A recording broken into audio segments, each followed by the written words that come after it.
Greetings, sir, and congratulations on reaching 100 subscribers. I'm one of the newer ones, and I've had the pleasure of recently catching up on some of your backlog of videos that I missed and viewing the new ones. I just watched your second package come in, and it looks like you got a lot of good stuff to watch there. Also, I hope you're continuing to mend and feel better and you show up your cold soon. I was caught off guard by your contest that you mentioned at the end of your last video. I wasn't aware of it, but what an amazing idea for a contest with the timing of the upcoming Godzilla, and the prizes are spectacular. But the three questions that you posed are not ones that are easy to answer. I knew about the Godzilla films long before I ever saw one.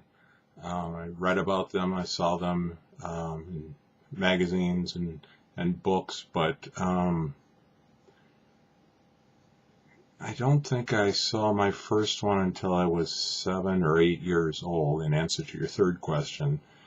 And that's what complicates answering your first question, because while the original Godzilla movie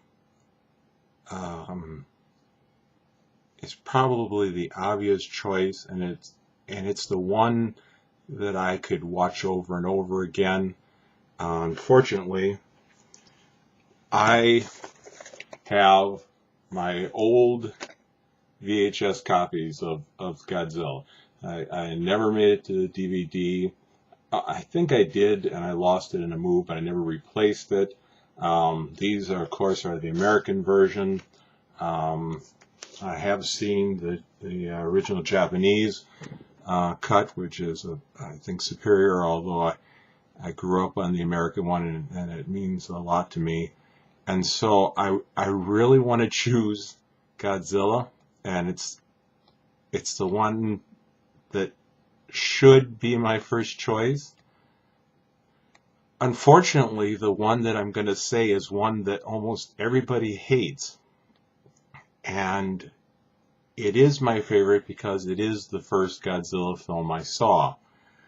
And there's something about sometimes seeing a film for the first time, even if you know it's not a great film, that it doesn't stack up with others in the same franchise or series, not even the same in tone as a lot of them.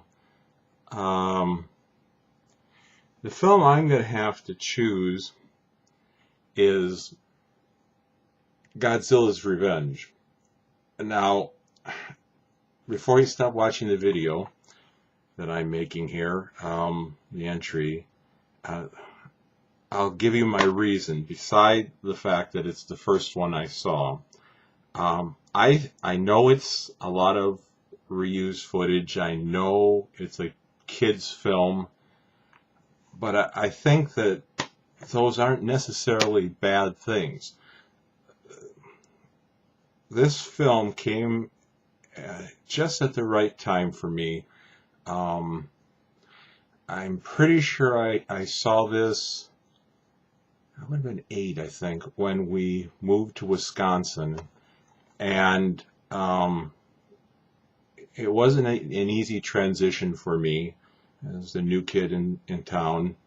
As you can tell, I'm not the smallest person on the planet. Even back then I wasn't. So bullying and fighting was a big deal. And so the message of this film is probably hit home more for me than a lot of people. Those of you not familiar, it's a wonderful fantasy. I mean, it's about a little Japanese boy who's pretty much abandoned because parents, I think his mother has to work, and he has to stay with the neighbor a lot, who's an inventor.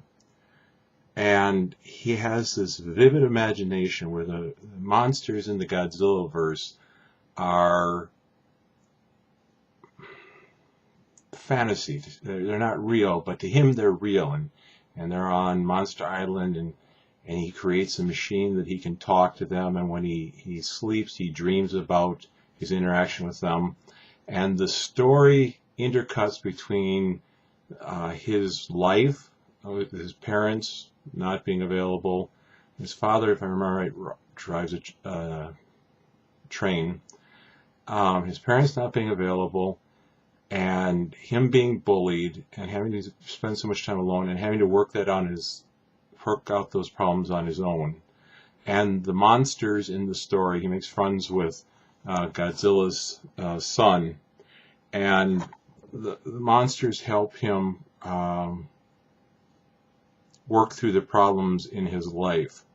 And I don't apologize for liking this film. I to this day can watch it and enjoy it, and it doesn't have just fond memories for me. I just think it's a wonderfully made fantasy aimed at children.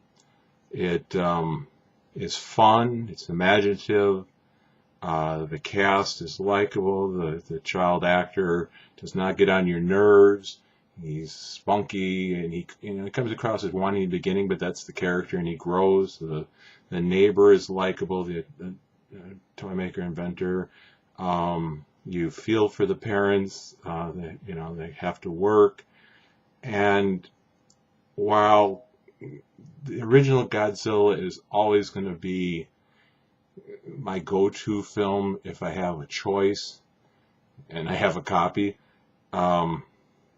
I can watch this one anytime I'm feeling down or feeling like life's picking on me, and it lifts me up, and I'm happy that I have a copy of it, and I would encourage others to, if you don't like it, you've seen it, you don't like it, reapproach it with the mindset of a child, not the Godzilla franchise.